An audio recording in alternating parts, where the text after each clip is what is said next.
네, 이 시간은 함께 하나님 말씀 보도록 하겠습니다. 로마서 8장 31절에서 39절까지의 말씀입니다. 로마서 8장 31절에서 39절까지의 말씀 보겠습니다. 저와 여러분이 한 절씩 교독하시고 마지막 39절 말씀은 한 목소리로 읽도록 하겠습니다.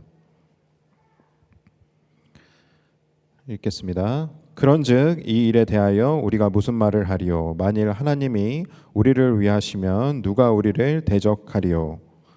자기 아들을 아끼지 아니하시고 우리 모든 사람을 위하여 내주신 이가 어찌 그 아들과 함께 모든 것을 우리에게 주시지 아니하겠느냐?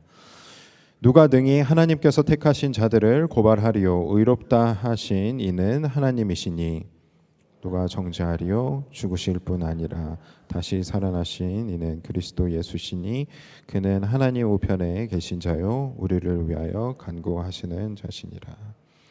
누가 우리를 그리스도의 사랑에서 끊으리요? 환난이나 곤고나 박해나 기근이나 적신이나 위험이나 칼이랴. 기록된 바 우리가 종일 주를 위하여 죽임을 당하게 되며 도살당할 양같이 여김을 받았나이다 함과 같으니라. 그러나 이 모든 일에 우리를 사랑하시는 이로 말미암아 우리가 넉넉히 이기느니라. 내가 확신하노니 사망이나 생명이나 천사들이나 권세자들이나 현재 일어나 장래 일어나 능력이나 높음이나 깊음이나 다른 어떤 피조물이라도 우리를 우리 주 그리스도 예수 안에 있는 하나님의 사랑에서 끊을 수 없으리라. 아멘. 이 시간 이광환 목사님 나오셔서 해피 파더스 데이라는 제목으로 말씀 전해 주시겠습니다.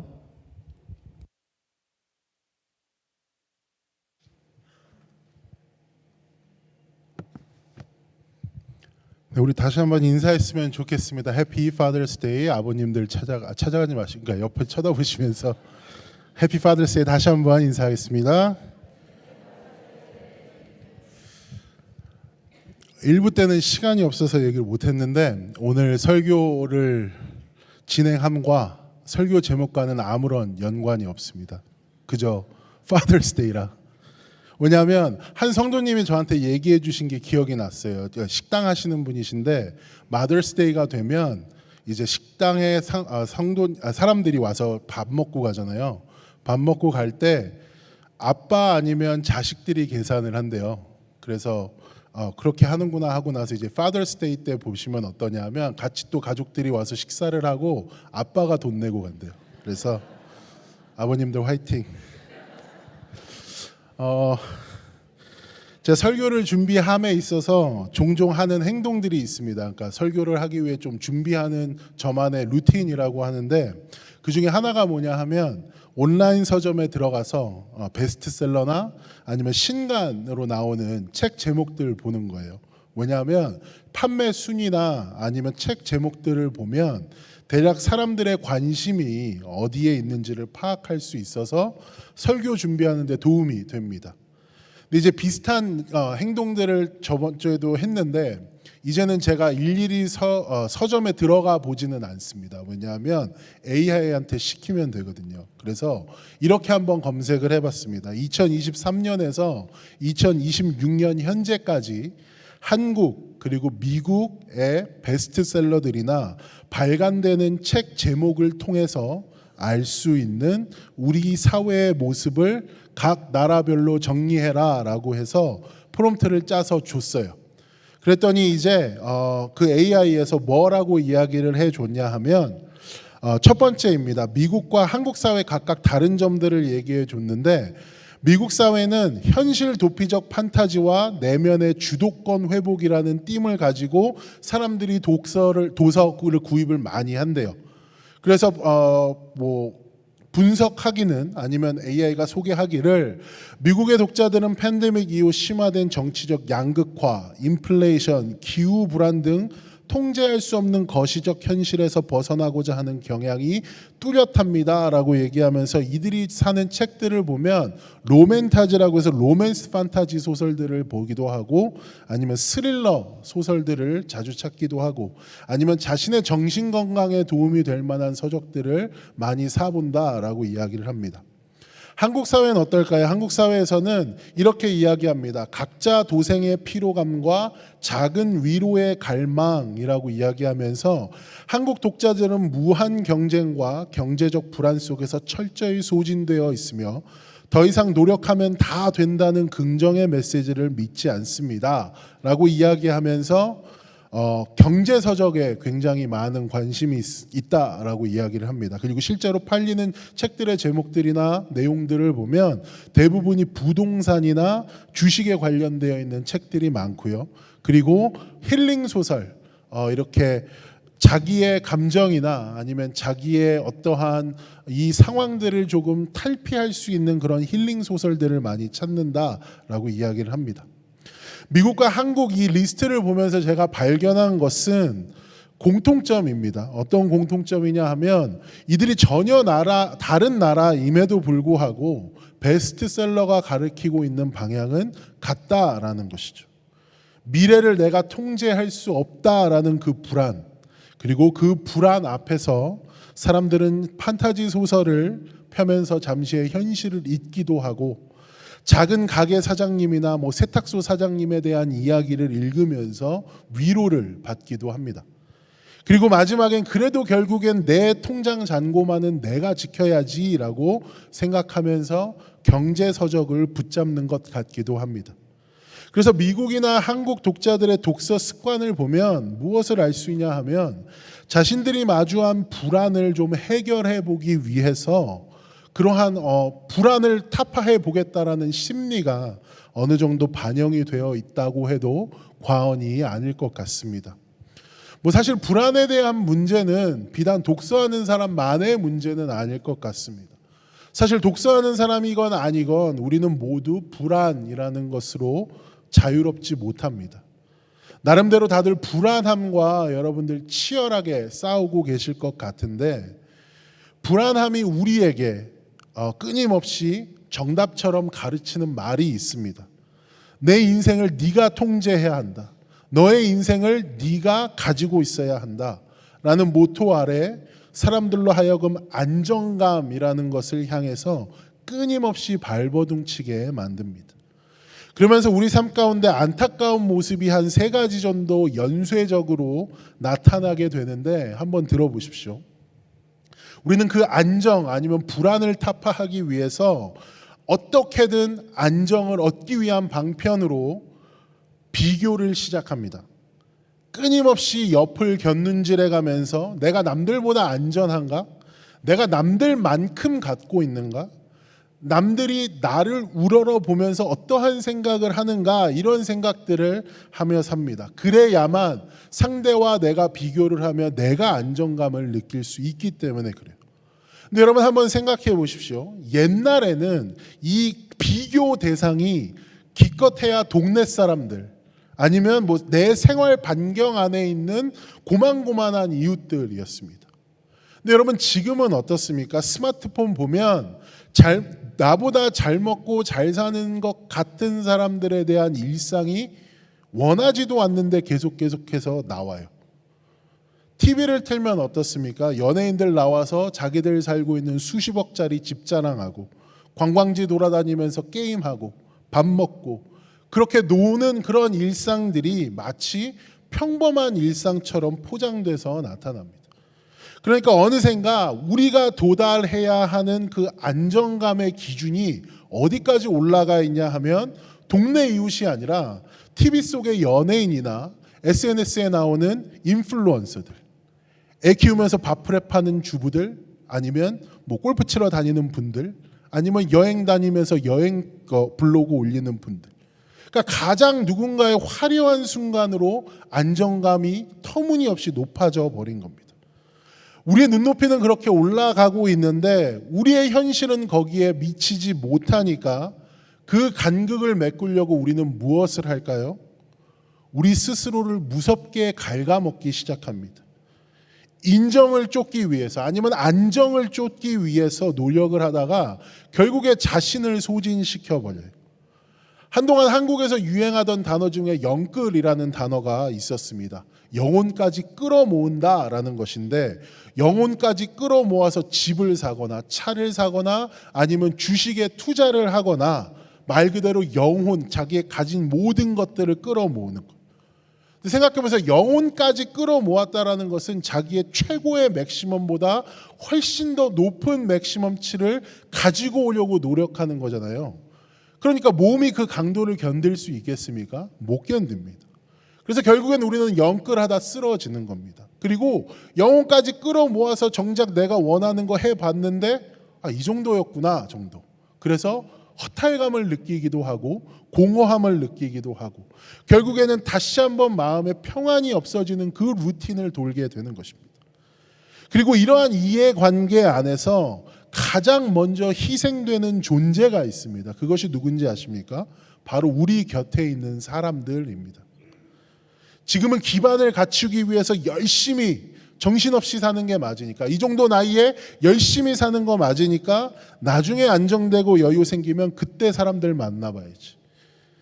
그러면서 자꾸만 가족이나 내 곁에 소중한 사람들을 뒷순위로 밀어내요. 안정을 위해서 마음의 여유가 없이 살다 보니까 자식에게 쉽게 짜증을 부립니다. 너 지금 내가 누구조차고 이러고 먹고 살자고 하고 있는데, 내가 지금 얼마나 힘들게 일하고 있는데 라는 말, 그리고 배우자에겐 하면 안 되는 말, 너 집에서 뭐 하길래 맨날 집에서 쉬고 있으면서 뭐가 그렇게 힘들어? 라고 이야기합니다. 아니면 부모님께 이렇게 이야기합니다. 왜 나를 더 이상 도와주지 않습니까? 왜 나에게 이러한 지원을 해주지 않습니까? 라며 원망을 하기도 합니다. 그래서 온 집안의 분위기나 모든 사람들이 오직 내 일이나 내 성공에만 맞춰져야 한다라고 주변 사람들에게 강요하기 시작하는 거죠. 그러니까 결국에 내일의 안정을 지키려다가 정작 오늘 내 곁에 가장 소중한 사람들에게 상처를 주고 결국 그들을 내 마음 가운데에서, 그리고 그들도 나의 마음에서 떠나고 나도 그들 마음 가운데에서 떠나게 되어지는 불상사를 만들게 되어지는 것입니다. 잘 생각해 보세요. 여러분, 오죽 평소에 우리가 가족들 챙길 여유가 없으면 나라에서 마더스데이, 파더스데이 정해서 우리한테 알려줍니까? 굳이 만들어서 가족들 챙기라고. 이렇게 우리는 각자가 나름대로의 불안함과 싸우고 있어요. 그렇다면 이렇게 불안함과 사는 것이 지금쯤 보면 피할 수 없는 것 같고 마치 숙명과도 같은 세상에서 그리스도인인 우리는 과연 어떤 자세와 태도로 살아가야 할까요? 내 맘대로 할 수 있는 것이 하나도 없다면 이 거친 세상에서 대체 우리는 누구를 붙잡아야 하고 누구를 의지하며 살아야 할까요? 오늘은 그 질문에 대해서 좀 대답을 해보기를 원합니다. 로마서 8장 31절부터 32절입니다. 제가 읽습니다. 그런즉 이 일에 대하여 우리가 무슨 말하리요? 만일 하나님이 우리를 위하시면 누가 우리를 대적하리요? 자기 아들을 아끼지 아니하시고 우리 모든 사람을 위하여 내주시니가 어찌 그 아들과 함께 모든 것을 우리에게 주시지 아니하겠느냐라고 바울은 우리에게 오늘 이야기합니다. 로마서 설교하면서 나눴던 것 같습니다. 여러분, 바울은 복음을 전하면서 숱한 두려운 상황을 만납니다. 자신의 죄악된 본성 때문에 절망했고 불확실한 앞날들로 인하여서 고통받았어요. 그러니까 바울도 우리와 똑같이 연약한 사람이었습니다. 그렇죠? 근데 같은 세상의 다이나믹 안에서 살고 있다고 해도 과언이 아닌데, 바울이 우리와 달랐던 점은 한 가지가 있습니다. 똑같이 불안한 상황 속에서도 바울의 시선은 도무지 내 힘으로 어떻게 할 수 없는 그 캄캄한 상황 가운데 머물러 있지 않았다라는 것입니다. 바울은 대신 오늘 이 구절들을 통해서 자신이 흔들리는 세상 속에서 진짜로 붙잡고 있는 것이 무엇인지를 확실하게 이야기해 줍니다. 31절에서 바울은 외칩니다. 만일 하나님이 우리를 위하시면 이라는 표현을 씁니다.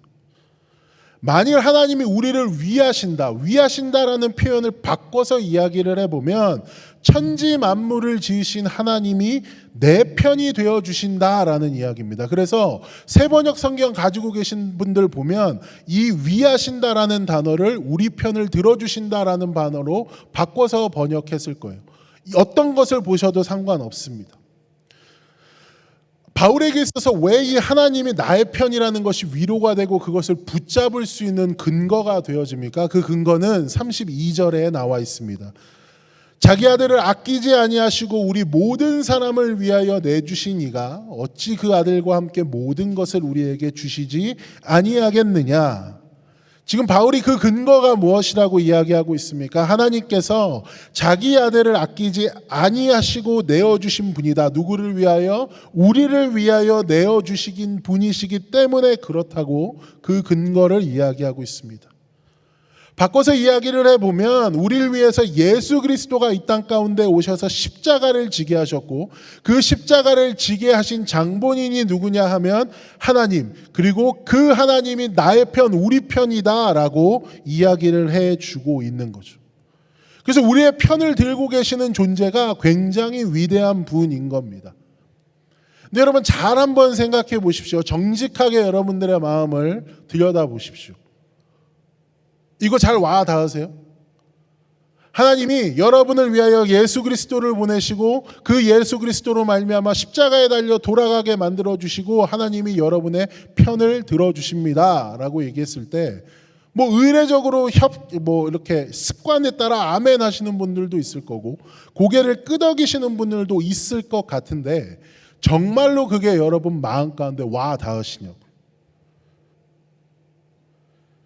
하나님이 우리를 위해 아들을 내어주셨다라는 사실이 진리라는 것은 좀 알겠지만 2000년 전 중동 땅에서 일어난 어떠한 사건에 불과하다.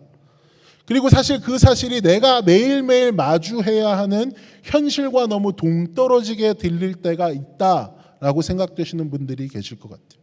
그래서 이렇게 질문하기도 합니다. 그래서 그 십자가가 지금 나의 팍팍한 인생 가운데 무슨 소용이 있느냐라고 질문하면서 뭔가 회의적으로 변하시는 분들이 있으실 것도 같은데 바울도 여러분의 마음을 너무나 잘 알고 있었습니다. 복음과 현실 사이에서 갈등하는 우리의 이 마음을 너무나도 잘 알고 있었어요. 그래서 32절 하반절에 우리가 도무지 반박할 수 없는 논증을 펼칩니다. 어찌 그 아들과 함께 모든 것을 우리에게 주시지 아니하겠느냐라는 표현을 쓰는 것이죠. 그러니까 무슨 말인지 설명해 보면 이것입니다.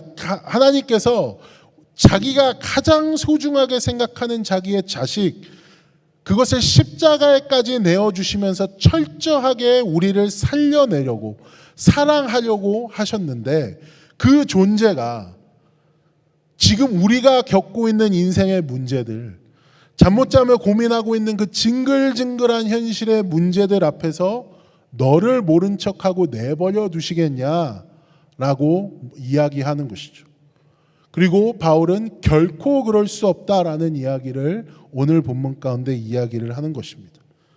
33절 34절입니다. 제가 읽습니다. 누가 능히 하나님께서 택하신 자들을 고발하리요 의롭다 하신 이는 하나님이시니 누가 정죄하리요 죽으실 뿐 아니라 다시 살아나신 이는 그리스도 예수시니 그는 하나님 우편에 계신 자요 우리를 위하여 간구하시는 자시니라. 여러분 세상을 살면서 불안 가운데 빠지게 될 때 끊임없이 세상은 우리에게 윽박지를 겁니다. 너 불안하지 않기 위해서 뼈 빠지게 일해야 한다. 네가 노력해야 한다. 네가 네 상황을 바꿔야 한다. 네가 불확실함을 통제하고 안정적이 되어야 한다. 이런 이야기. 그리고 이런 이야기를 듣고 우리는 무거운 압박 속에 빠지게 됩니다. 그리고 우리는 어찌할 바를 몰라서 혼란스러워하고 또다시 그 얘기를 듣고 우리의 자신을 갈아넣기 시작하는 겁니다. 그러다가 우리의 힘이 붙여서 실패하면 그것이 뭐 내가 예상하지 못한 결과거나 아니면 내가 죄악으로 인하여서 짓는 죄거나 어쨌거나 실패하거나 넘어지면 세상은 곧바로 우리를 향해 정죄하기 시작합니다. 마치 차가운 법정 가운데 우리를 세워둔 죄인 취급하면서 우리를 심판하려 드는 겁니다. 너 애초에 그것밖에 안 되는 인간. 네가 노력해봤자 너는 여기까지야. 네가 노력을 아무리 해봤자 이 위를 넘을 수 없는 환경에 너는 있어. 왜냐하면 너는 부족한 존재니까. 너는 자격이 없다. 계속해서 반복되는 죄 가운데 우리의 뭐를 이야기합니까? 너는 애초부터 죄인이고 하나님의 사랑은 너를 구원할 수 없어. 왜? 너 안 바뀌고 있잖아. 네 자신을 봐. 너는 실패자다라면서 우리의 연약함을 계속해서 고발합니다. 그래서 사실 불안 가운데 여러분이 가장 힘든 건 이거 아니에요. 여러분이 여러분에게 나는 자격이 없다. 나는 존귀한 존재가 아니다라고 셀프 프로클레이밍 해버리는 이 상황이 제일 곤란한 거 아닙니까? 이것이 바로 우리가 매일 마주해야 하는 세상의 잔인한 민낯입니다. 이 고발의 소리가 우리를 향해 너는 망해야 한다, 너는 벌받아야 한다라고 불안에 떨게 할 때에 오늘 본문 33절과 34절은 이렇게 이야기해주고 있는 것입니다. 우리를 위해 죽으셨을 뿐만이 아니라 다시 살아나셔서 지금도 하나님 보좌 우편에서 우리를 위해 간구하시고 변호하시는 예수님께서 재판장이신 하나님 앞에 우리를 위해 변호하고 계신다. 우리를 위해 간구하고 계신다라는 것을 알려주는 겁니다. 예수님이 하나님께 이렇게 이야기하지 않으시겠습니까? 하나님, 제가 십자가에서 흘린 피를 한번 봐주십시오. 내 손에 있는 못자국, 내 발에 있는 못자국을 한번 좀 봐주십시오. 이 사람들의 연약함, 이 사람들의 실패의 죄값은 이미 내가 십자가에서 다 치렀습니다. 그 십자가의 보혈로 말미암아서 이 자들은 완벽하게 의롭습니다. 그러니 세상이 이들에게 이야기하는 고발과 정죄와 어떠한 이 말들은 모두 성립되어지지 않습니다라고 항변하고 계시지 않을까요? 예수님의 이 항변이 시작될 때 우리를 향해 날선 정죄의 말을 내뱉으면서 우리를 불안으로 몰아넣는 세상의 그 모든 고발은 즉시 패소하게 됩니다. 아무리 항소를 해도 결과는 같습니다. 그래서 우리는 예수님으로 말미암아 재판장이신 하나님께로부터 영원한 무죄, 영원한 의롭다함, 아까 찬양 가사에서도 나오는 영화롭게 됨을 판결받았습니다. 그리고 우리는 그것을 바로 은혜라고 부르는 것입니다. 이어서 바울은 이렇게 기록합니다. 35절, 36절, 37절입니다. 누가 우리를 그리스도의 사랑에서 끊으리요? 환난이나 곤고나 박해나 기근이나 적신이나 위험이나 칼이랴. 기록된 바 우리가 종일 주를 위하여 죽임을 당하게 되며 도살당할 양같이 여김을 받았나이다 함과 같으니라. 그러나 이 모든 일에 우리를 사랑하시는 이로 말미암아 우리가 넉넉히 이기느니라 라고 이야기하면서 35절에 나오는 환난, 곤고, 박해, 기근, 적신, 위험, 칼, 이 모든 것은 성도가 현실에서 마주해야 하는 고통의 목록임을 보여주고 있습니다. 그리고 마치 36절에서처럼 우리가 마치 도살당할 양같이 여김을 받았다라고 탄식합니다. 바꿔 얘기하면 무슨 말입니까? 우리는 흔히 하나님이 우리를 영화롭게 만들었다, 의롭게 해주셨다라는 그 선언을 들을 때, 이제 내 인생은 하나님이 나의 편이시니 인생의 탄탄대로가 열렸구나, 만사형통이 내 앞에 가득하겠구나라는 생각을 합니다. 우리 삶에 파도가 치지 않는 고요한 바다를 꿈꾸며 살아요. 하지만 오늘 본문은 다르게 이야기하는 것입니다. 하나님이 너희를 영화롭게 하시고 편을 들어줬어도 너희는 여전히 환난, 곤고, 박해, 기근, 적신 가운데 놓여 있다. 바꿔 말하면 예수를 잘 믿어도 여전히 빚에 허덕일 수 있고 기근에 시달릴 수도 있고 자녀들 문제로 내가 환난에 처할 수도 있으며 억울한 상황 가운데 마음이 곤고해질 수도 있으며 예고 없이 찾아온 질병으로 인하여서 생명의 위협을 당할 수도 있다라는 것입니다. 그러나 우리가 집중해야 하는 부분은 37절입니다. 바울은 이렇게 고백합니다. 그러나 이 모든 일에 우리를 사랑하시는 이로 말미암아 우리가 넉넉히 이기느니라. 여기서 이긴다라는 이김의 표현은 진땀승이 아닙니다. 어찌어찌 겨우 이기는 것이 아니에요. 압도적인 승리를 이야기하는 겁니다. 지금 월드컵 기간이잖아요. 여러분이 기억하고 있는 압도적인 승리가 뭐 있어요? 한국전이 되기를 바라지만 그렇진 않습니다. 어제 보니까 뭐 일본이 튀니진가 4대 0으로 이겼다 그러고, 네덜란드가 스웨덴 이겼다 그러고 5대 1로. 이 정도의 점수차, 이것이 압도적인 승리입니다. 믿는 자들에게 이루어지는 승리가 이렇게 압도적이다라는 것입니다. 이 승리의 근거가 무엇일까요? 한번 생각해 보십시오. 여러분, 그리스도 예수의 사랑에서 우리를 끊을 수 없다라고 이야기하는 환난, 곤고, 박해, 기근, 적신, 위험, 칼, 이거 다 예수님이 받아내신 거 아닙니까? 예수님이 십자가에서 사람들에게 조롱을 받으시며 환난을 당하셨어요. 예수님이 십자가 지고 가시면서 마치 발가벗겨지는 것 듯한 적신 가운데 놓이셨습니다. 예수님이 실제로 위협을 당하셨습니다. 예수님이 누군가에게 배신을 당해 보시면서 곤고함 가운데에도 놓여 보셨습니다. 이거 다 예수님이 하신 것들이라고요. 왜 당하셨을까요? 예수님이 배신할 만큼 어떠한 일을 했나요? 배신당할 만큼 어떤 일을 하셨나요? 예수님이 위협을 당할 만큼 죄를 지셨나요? 예수님은 죄가 없으신 분이십니다. 그런데 예수님은 왜 그 십자가의 형벌을 받으시면서 기근 적신 당하셨을까요? 이유는 간단합니다. 세상 가운데 같은 일을 당하는 우리 때문에, 그 가운데 죄짓고 사망의 권세에 눌려서 살아가는 우리 때문에 예수님께서 그러신 것이 아닙니까? 그리고 예수님이 십자가에 달려가시고 끝이 나셨습니까? 그렇지 않습니다. 예수님은 그 죄와 사망의 권세를 이기시고 부활하심으로써 모든 것들에서 넉넉히 승리하셨습니다. 십자가에서 넉넉히 승리하시고 이미 고난을 겪어내신 그 예수님의 끈질긴 사랑이 나를 비참한 현실 가운데서도 붙잡고 있기 때문에, 나를 놓아주지 않으시기 때문에 우리는 이 불안한 현실 속에서도 마침내 우리가 넉넉히 이길 수 있다라고 찬송할 수 있는 것입니다. 그러니 여러분께 다시 한번 부탁을 드립니다. 여러분, 혹시라도 기근으로 인해서, 곤고함으로 인해서, 박해로 인해서, 적신으로 인해서, 칼로 인해서 불안해하지 마십시오. 또 그런 거 이겨보려고 한없이 비교하면서 소진되고 사람들을 잃는 자리로 가지 마십시오. 우리는 넉넉히 이기는 자입니다. 오늘이 Father's Day입니다. 그렇죠? 그래서 제목도 아까 Father's Day라고 지었는데, Father's Day 하니까 예전에 인터넷에서 봤던 글이 하나가 생각나더라고요.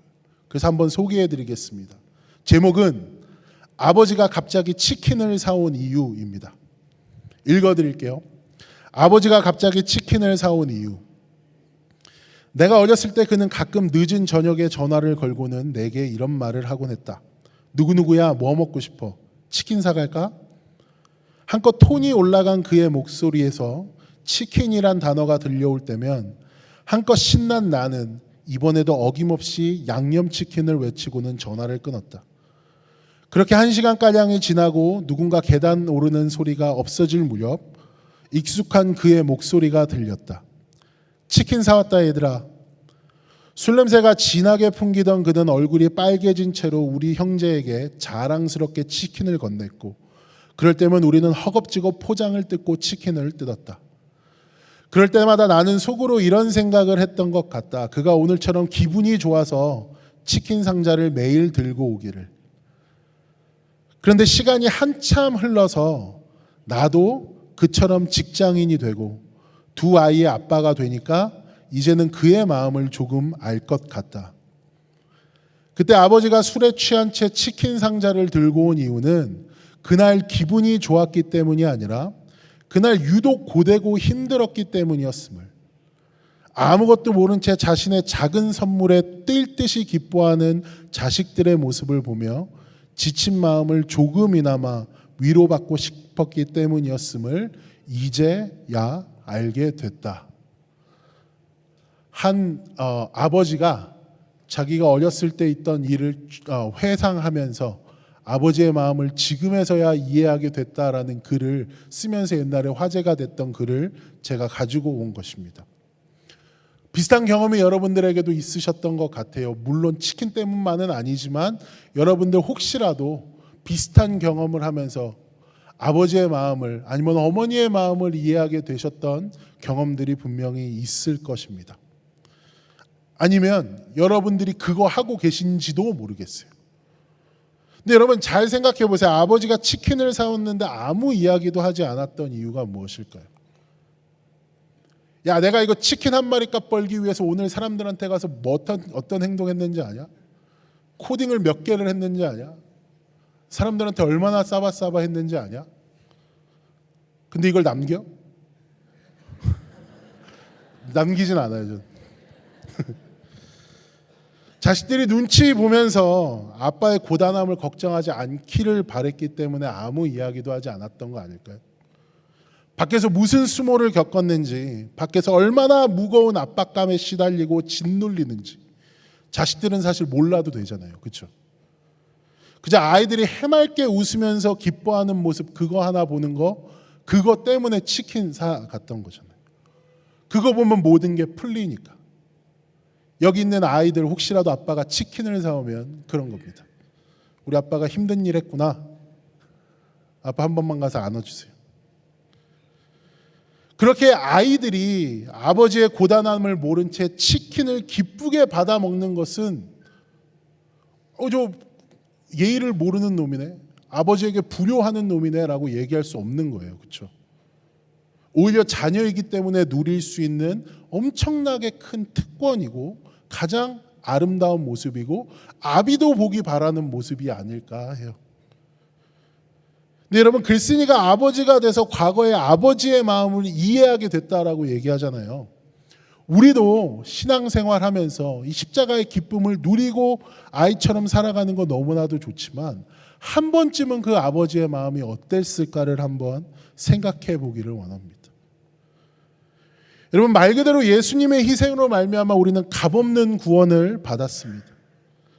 하나님은 우리가 그 구원의 대가를 치르기 위해 자신이 어떤 일을 했는지 전전긍긍하면서 알게 되기를 원치 않으십니다. 왜냐하면 하나님조차도 우리가 하나님의 자녀로서 이 구원을 기쁘게 받아들이고 그 은혜를 누리면서 감사하며 살아가기를 원하십니다. 하지만 여러분, 우리가 받아 누리고 있는 그 기쁨, 은혜의 감격은, 그 은혜의 감격을 주기까지 하나님은 어떤 일을 하셨을까요? 하나님은 어떠한 마음에 계셨을까요?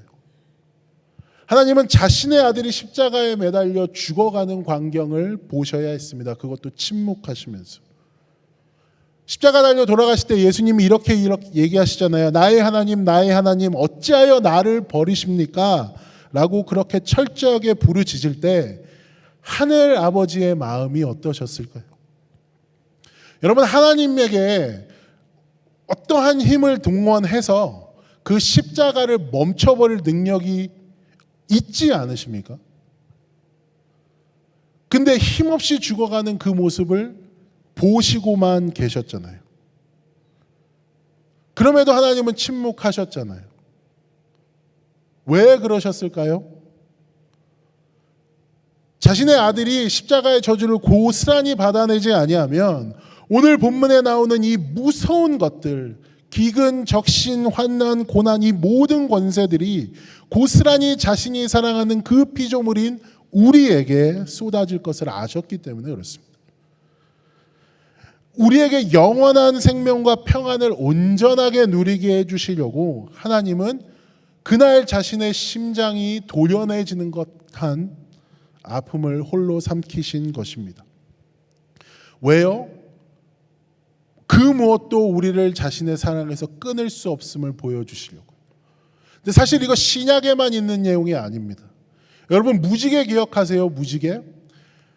홍수 가운데 깊은 트라우마에 빠져서 비만 내려도 무서워하고 있는 이스라엘 백성들에게 하나님께서 나타나서 무지개 선물로 주십니다. 이스라엘 백성 아니고 노아와 그 후손들에게 주십니다.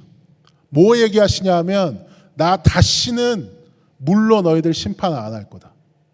근데 그거는 그 노아의 후손들이 의롭고 정당해서 막아두시는 게 아니잖아요. 그러길만 했기 때문에 비를 안 내리셔서 멸망 안 시키셨던 게 아니잖아요. 그냥 자기가 그렇게 다짐한 겁니다. 나 이들 너무나도 사랑하고 나 이들로 인하여서 너무 기쁘니까 나는 이들을 다시 한번 죽여버려야지, 멸망시켜버려야지, 저 죄악 가운데 있는 애들 내가 어떻게 놔둘까라는 생각이 들 때에도 이 무지개 보면서 참겠다라는 거잖아요. 레인보우입니다. 보우가 화살이거든요. 여러분 레인보우 무지개가 이렇게 되어 있잖아요. 활입니다. 그럼 화살 시위가 어디를 향해 있나요? 하늘 향해 있어요. 그러니까 내가 내 약속 어기면, 내가 이 백성들 심판하겠다라는 약속 어기면 그 화살 내가 다 맞겠다. 그러니까 화살을 자기에게라도 둬서 자기 약속 지키려고 하시는 거 아닐까요? 오늘 본문 38절과 39절 여러분의 목소리로 여러분 다 찾으셔서 한번 같이 읽어보도록 하겠습니다. 로마서 8장 38절부터 39절입니다. 함께 읽겠습니다. 시작. 내가 확신하노니 사망이나 생명이나 천사들이나 권세자들이나 현재의 일이나 장래의 일이나 능력이나 높음이나 깊음이나 다른 어떤 피조물이라도 우리를 우리 주 그리스도 예수 안에 있는 하나님의 사랑에서 끊을 수 없으리라. 아멘. 하나님이 이 세상의 창조자가 자신의 심장을 찢어서 우리를 구원하셨는데, 여러분 도대체 이 세상에 어떤 피조물이, 어떤 권세가, 어떤 현재의 고난이나 장래의 불안이, 죽음이 하나님의 손에서 우리를 빼앗아갈 수 있겠습니까? 여러분 명심하십시오. 여러분이 세상에 그 어떤 것 가운데 빠져 있다 할지라도, 뭐 나쁜 건 알겠어요, 그죠? 나쁜 건 이분 얘기를 했으니까. 이분 좋은 것이라도 그것도 비단 우리에게 좋은 것처럼 보여지는 것들이라 할지라도 예수 안에 있는 그 하나님의 사랑에서 우리를 끊어낼 수 없습니다. 38절 보니까 바울은 이 사실을 확신한대요. 내가 확신하노니 자신감에 차서 선포하는 겁니다. 그럼 여러분은요? 여러분 이 사랑에 대한 확신이 있으십니까? 여러분 정말로 바울처럼 이 고백 당당하게 사람들 앞에 얘기하실 수 있습니까? 그 확신이 있는 자들이라면 이번 주 꼭 이 두 가지, 아니 그냥 여러분 인생을 살면서 반드시 기억하면서 실천해 주십시오. 첫째는 우리는 이제 그만 내 인생을 내가 통제해야 한다는 강박을 내려놔야 합니다. 내가 내 것이 아닌 게 은혜가 될 수 있다라고 얘기하는 사람이 어디 있습니까? 하나님은 그렇게 하시잖아요. 그 강박을 좀 내려두십시오. 그리고 하나님이 여러분에게 주신 그 은혜, 그 치킨 박스 잘 누리십시오. 잘 누린다는 얘기는 뭘까요? 불안해하지 않는 거예요. 그 은혜 가운데 감사하며 사는 겁니다. 하나님 내 인생 왜 이렇습니까? 하나님 내가 당신께 기도했는데 내 응답은 왜 이루어지지 않습니까? 라고 불평불만하며 살아가는 것이 아니라, 하나님 내가 넉넉히 이길 수 있는 이 시간, 나와 함께하고 계시는 그 주님의 존재로 인하여 나는 너무나도 감사합니다를 고백하는 것이 내가 내 삶을 통제해야 한다는 강박을 내려놓는 것입니다. 둘째입니다. 아버지에게 국한되어지는 것 같은데, 아니면 그냥 아버지뿐만이 아니라 인생 가운데 어떤 책임감을 지고 살아가고 있는 여러분들에게 이야기합니다. 여러분도 하늘 아버지의 자녀임을 기억하십시오. 아버지들 생각하면 세상의 온갖 화살들 다 맞아서 가족들 지키는 이미지잖아요. 그래서 너무나도 수고들이 많으신 것 같아요. 그 수고 때문에 굉장히 역설적이되게도 힘들어하지 않는 방법들을 배우신 것 같아요. 너무 힘들어 죽겠는데 지금도 죽을 것 같이 괴로운데 화살 맞아야 되니까 계속해서 맞고 계시기만 한 것 같습니다. 그렇기 때문에 여러분, 그 화살 맞고 있는 여러분의 심정을 알고 계시는 하나님의 자녀임을 기억하십시오. 바꿔 얘기하면 뭘까요? 하나님이 여러분을 향한 그 화살 다 맞아주고 계신다라는 겁니다. 그래서 어깨에 힘 좀 빼세요. 힘들면 좀 힘들다라고 이야기하십시오. 한 번만이라도 여러분 가족들에게, 아니면 뭐 자녀에게, 아니면 그냥 여러분의 친구들에게 한 번이라도 그렇게 이야기해 보십시오. 나 오늘 좀 힘들었다. 사실 요즘 나 이런 게 너무 무겁다. 털어보십시오. 그리고 여러분, 털 때 들어주시는 분들, 겉바고 그렇게 얘기하니까 그렇지 하지 마십시오. 혼자 짊어지지 않아도 된다라는 사실을 좀 알려줍시다. 그렇기 때문에 여러분, 내가 다 책임져도 된다는 강박을 내려놓으셔도 됩니다. 그리고 반드시 기억하십시오. 우리를 모든 상황 가운데서 넉넉히 이기게 하시는 하늘 아버지가 우리의 아버지입니다. 그 아버지의 뜻대로 사시면서 매일매일이 그 아버지가 나를 위하여 베풀어 주시는 은혜가 있구나, 그 은혜가 나에게 가득하구나를 고백하면서 오늘이 해피 파더스 데이, 아버지가 나에게 해주신 것을 알았기 때문에 해피 파더스 데이, 아버지가 나를 위해 보호해 주시는 것을 알았기 때문에 해피 파더스 데이. 그래서 정말로 every day가 해피 파더스 데이가 되는 삶을 살아가는 우리가 되기를 축원합니다.